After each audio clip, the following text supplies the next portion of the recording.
Radio Orient présente Pluriel. Pluriel animé par Loïc Barrière. Pluriel avec Selma Labib, porte-parole du nouveau parti anticapitaliste, tête de liste du NPA pour les élections européennes. Bonjour. Bonjour. Alors Selma Labib, pour commencer, c'est votre première élection. Pouvez-vous nous parler de votre parcours personnel et politique ? Ouais, bien sûr. Déjà, j'étais déjà porte-parole jeune pendant la campagne des présidentielles de Philippe Poutou, mais c'était bien sûr Philippe Poutou le candidat. Donc moi, je m'appelle Selma Labib, je suis conductrice de bus, j'ai 28 ans, je suis née en France de parents immigrés qui sont venus du Maroc. Moi j'ai toujours été révoltée par les inégalités, les injustices, les oppressions, et puis en fait, à force de manifestations, de combats, j'ai rejoint le combat des révolutionnaires, parce que en fait c'est toute cette société capitaliste qui a une impasse, et c'est celle-là qu'il faut renverser pour répondre à tous nos besoins. Vous avez manifesté très jeune. Quelles étaient les causes qui vous ont fait descendre dans la rue ? Déjà le féminisme, contre le racisme, et puis après il y a eu cette loi travail sous un gouvernement socialiste de François Hollande. Bon, si on avait encore quelques illusions sur ce qu'était le PS, on en a quand même eu une bonne preuve de ce que c'était. Et donc j'ai vu des travailleurs se mettre en grève, j'ai vu la force qu'on pouvait avoir dans les manifestations, les étudiants qui se mobilisaient, les réponses du gouvernement avec une répression qui a été quand même énorme à ce moment-là. Ce gouvernement a quand même couvé dans l'œuf le petit Macron. Donc tout ça, ça politise quand même, et ça fait se rendre compte de pas mal de choses. Alors Selma Labib, vous êtes tête de liste pour les élections européennes. Quel est pour vous l'enjeu de l'élection du 9 juin ? D'abord, oui, on se présente donc avec notre liste Sans frontières ni patron, Urgence Révolution, une liste de 81 travailleurs, travailleuses jeunes pour imposer nos préoccupations. Et en fait, cette liste, c'est un programme en tant que tel déjà, et c'est un échantillon de ceux qui produisent tout, ceux et celles qui produisent tout dans cette société, conductrices de bus comme moi, postiers, salariés de l'automobile, ouvriers de l'automobile, soignants, éducateurs, éducatrices spécialisées, enseignants, des jeunes aussi, des étudiants, parce que c'est nous qui produisons tout dans cette société, mais on décide jamais de rien. Et on veut s'exprimer par nous-mêmes, et on présente un programme pour les luttes. On fait pas des grandes promesses. Voilà, on dit que voter pour nous, c'est un avertissement pour dire que c'est eux là-haut, les patrons, le gouvernement qui ont les milliards, mais c'est nous qui sommes des millions, et c'est un message pour dire il faut qu'on reprenne confiance en nous, en notre capacité collective d'aller chercher ce dont on a besoin. Selma Labib, quel bilan faites-vous de l'action du Parlement européen sortant ? Le Parlement européen en tant que tel, il n'a pas beaucoup de pouvoir. C'est quand même un théâtre avec des acteurs. Il se faut offrir quelques pourboires par des lobbies. J'ai vu qu'il y avait à peu près 60 lobbyistes pour chaque député européen. Bon, nous, on pense que le vrai pouvoir, faut plutôt aller voir du côté de ceux qui font la pluie et le beau temps dans l'économie, c'est-à-dire les grands groupes capitalistes comme Total, comme la BNP, comme Carrefour.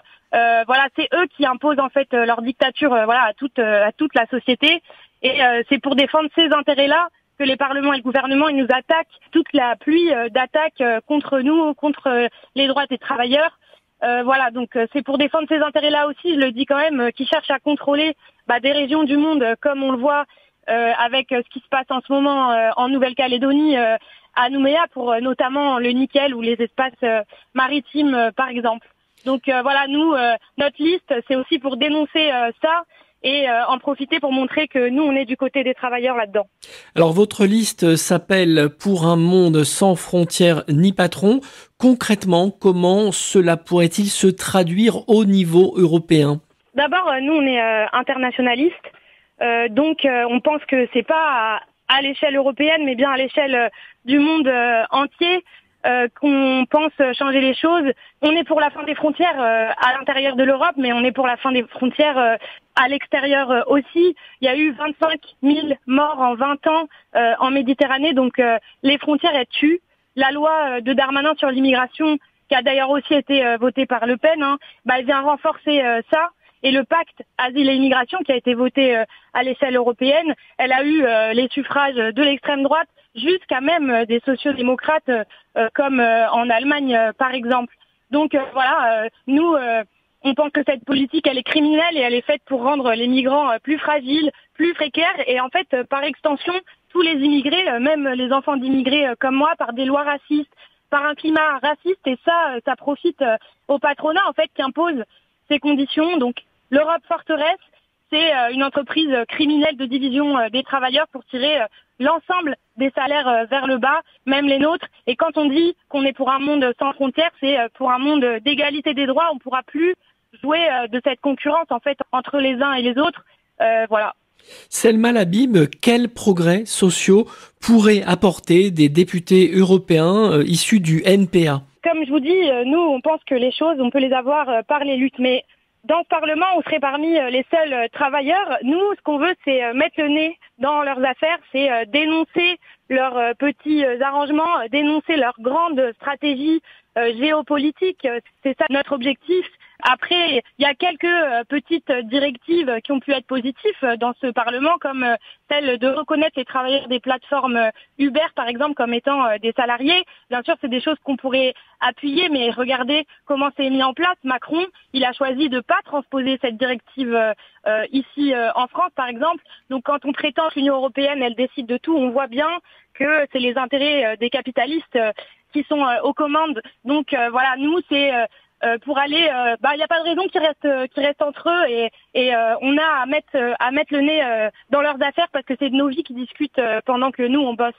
Selma Labib, quelles sont vos propositions pour limiter l'inflation des produits alimentaires et de l'énergie? L'inflation, c'est un braquage patronal contre nous parce que tout augmente, tous les prix augmentent, sauf nos salaires et on voit le CAC 40.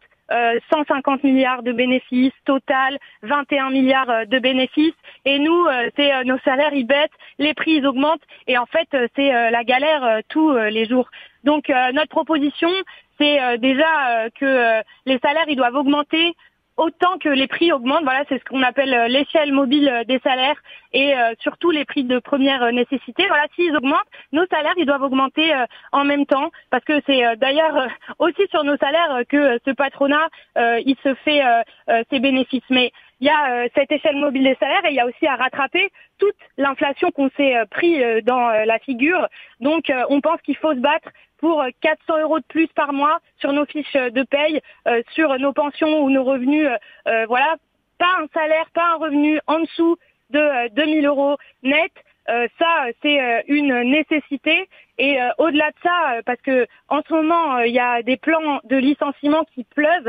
Voilà, c'est près de 30 000, c'est les chiffres qu'a donné la CGT récemment, 30 000 employés directs qui vont être sous le coup de ces licenciements. Ça aussi, c'est des attaques. Comment on vit derrière? D'autant plus que le gouvernement en est à sa 3e ou 4e réforme d'attaque contre l'assurance chômage. Donc il faut qu'on mette en avant nos vies parce qu'elles valent plus que leur profit. Aller le chercher sur des patrons comme Tavares, qui est patron de l'automobile, qui gagne 100 000 € par jour, ou des grandes familles comme Peugeot, Bernard Arnault, enfin voilà, les noms, on les connaît et c'est là qu'il faut aller chercher l'argent. L'Union européenne pourrait-elle améliorer la vie, notamment des habitants des quartiers populaires?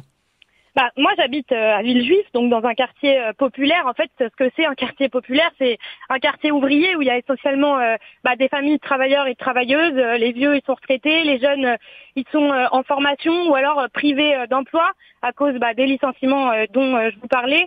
Et améliorer la vie dans ces quartiers, c'est avant tout améliorer nos salaires et nos conditions de travail. Donc pour ça, il faut lutter pour ça, mais c'est pas que ça, c'est aussi tous les services publics sur lesquels le gouvernement fait des économies, l'éducation, la culture, la santé, le logement aussi, c'est quelque chose d'hyper important et c'est la loi des propriétaires et de la spéculation immobilière, quoi. Il y a 3 millions, il me semble, de logements vides, si je dis pas de bêtises. Ces logements-là, il faut les réquisitionner et il faut que l'argent, il serve pour ces services publics-là parce qu'on en a besoin pour vivre plutôt que des 400 milliards de budget pour l'armée. 3 États européens viennent de reconnaître l'État de Palestine. La France doit-elle reconnaître, elle aussi, cet État? La France, d'abord, elle est complice du génocide qui est en cours à Gaza. L'État d'Israël, c'est un État d'assassins, c'est un État colonialiste et d'apartheid. Et Macron, il est aussi responsable aux côtés de Biden et de Scholz. Donc nous, on est du côté du peuple palestinien. On est bien sûr pour son droit à l'existence et à l'autodétermination politique. Mais ce genre de droit, il s'arrache par la lutte face à un État colonial. Et ça, les Kanaks, ils en savent quelque chose parce que la France aussi, c'est un État colonial. Donc si vous voulez, nous, on demande pas à Macron parce qu'il fait rien pour arrêter Netanyahou, mais en plus, il le soutient militairement, politiquement, diplomatiquement. Et nous, on pense que ça viendra par en bas. On est de toutes les manifestations depuis le début de la reprise, je dirais, de cette guerre, de l'offensive de l'État d'Israël. On est dans les universités aux côtés des étudiants qui occupent un soutien à la Palestine. On dénonce bien sûr ce pouvoir qui nous traite d'antisémites parce que ça c'est vraiment une diffamation, c'est un mensonge. Ça sert seulement à nous faire taire, non seulement sur la Palestine mais sur tout le reste. C'est des amalgames qui sont racistes. Je confonds pas l'État d'Israël avec les Juifs du monde entier, de la même manière que je confonds pas le Hamas avec les Palestiniens. Donc nous, on pense que c'est les mobilisations qui vont exercer une pression sur Netanyahou et que la force en tant que travailleur, on l'a et on aurait même les moyens de bloquer tous les envois d'armes, par exemple, vers Israël. Quelle relation souhaitez-vous, Selma Labib, entre l'Union européenne et les pays du Maghreb ?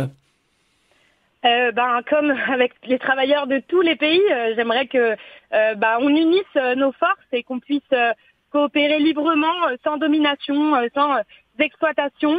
Mais c'est un peu difficile aujourd'hui. Mais nous, on est pour que les travailleurs de chaque côté des frontières, ils se rendent compte qu'ils ont des intérêts communs par-delà les frontières et on laisse pas de division entre nous.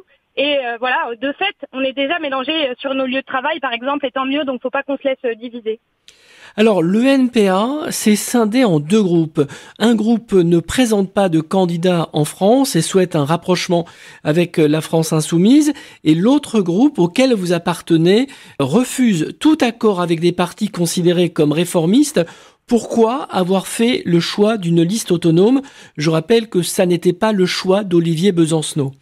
Nous, avec la gauche, avec la France insoumise, avec le Parti communiste, on est ensemble dans les luttes, on est pour une unité d'action, mais dans le cadre des élections, on défend pas les mêmes choses. Nous, on n'est pas pour simplement taxer les riches ou taxer les surprofits, on est pour exproprier le patronat. On n'est pas pour réguler l'immigration, on est pour ouvrir les frontières, on est pour la régularisation de tous les sans-papiers, on est pour la liberté de circulation et d'installation. Et ces choses-là, on ne peut pas les défendre ensemble dans les élections parce que c'est pas les mêmes perspectives. Voilà, nous, on est pour aller jusqu'au bout des choses et on pense qu'il y a une réelle importance à défendre ça sous nos couleurs, des révolutionnaires, parce qu'on pense qu'il n'y a pas d'avenir dans cette société capitaliste et que ce qu'il faut, c'est la renverser. Voilà, et ça, on peut pas le défendre aux côtés des organisations de gauche qui, elles, postulent au gouvernement et postulent à gérer les affaires de la bourgeoisie. Cette scission entre les deux NPA est-elle définitive ou bien allez-vous vous retrouver après les élections européennes ?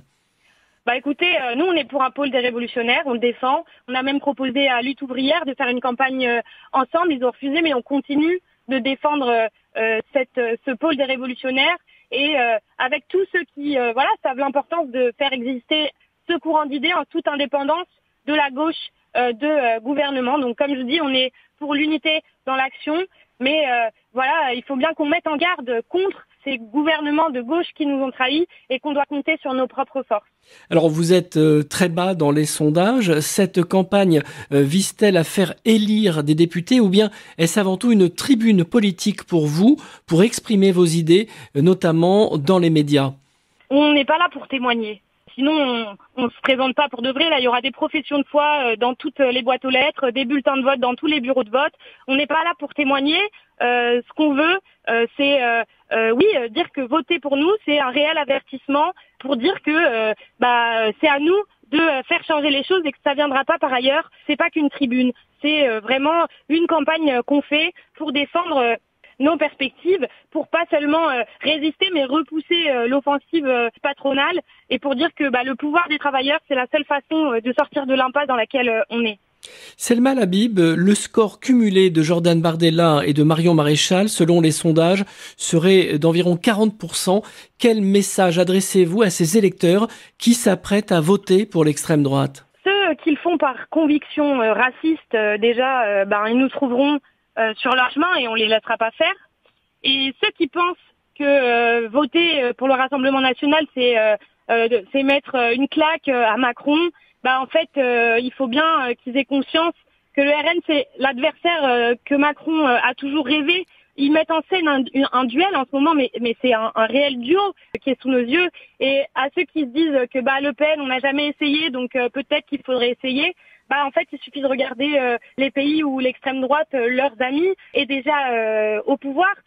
En Italie, par exemple, où sa politique, c'est de couper les allocations chômage, c'est de précariser les travailleurs, c'est de baisser les salaires. Donc, le Rassemblement national et l'extrême droite, c'est pas du tout l'ami des travailleurs, et au contraire, c'est l'ami des patrons. Donc, on a déjà essayé Le Pen à d'autres endroits, c'est du Macron tout craché. Ici, la politique de l'extrême droite, elle est déjà au pouvoir avec Macron, Attal, Darmanin et tous les autres. Donc, il n'y a aucune solution dans cette extrême droite. Si ce score de l'extrême droite se confirme dans les urnes, comment les Français vont-ils vivre ensemble ? Quand on a un gouvernement qui mène déjà une politique d'extrême droite, ce racisme, le poison qui est diffusé, raciste, nationaliste, par en haut, il l'est déjà. C'est un poison qui est diffusé par en haut. Et il faut qu'on lutte en bas contre ça, mais on vit déjà tous ensemble. Dans le tous ensemble, on le chante dans les manifs. Alors c'est sûr, il contamine un peu les esprits, mais il faut le combattre à la source, c'est-à-dire aux politiques de Darmanin, c'est-à-dire les médias de Bolloré, qui est quand même un milliardaire qui a fait fortune sur le pillage de l'Afrique. Le Pen, elle prospère dans cet environnement-là. Donc quand les travailleurs, ils entrent en lutte, ça c'est une autre histoire. Et on a fait des kilomètres de manifestations l'an dernier contre la réforme des retraites. Et pendant ce temps-là, ça parlait moins raciste et ça parlait beaucoup plus de nos préoccupations de travailleurs et de travailleuses. Donc pour lui faire fermer sa bouche à l'extrême droite, c'est par nos luttes, encore une fois, c'est là qu'on l'entend pas et c'est pas son terrain. Merci Selma Labib. Je rappelle que vous êtes porte-parole du nouveau parti anticapitaliste et tête de liste du NPA pour les élections européennes. Merci. Merci à vous.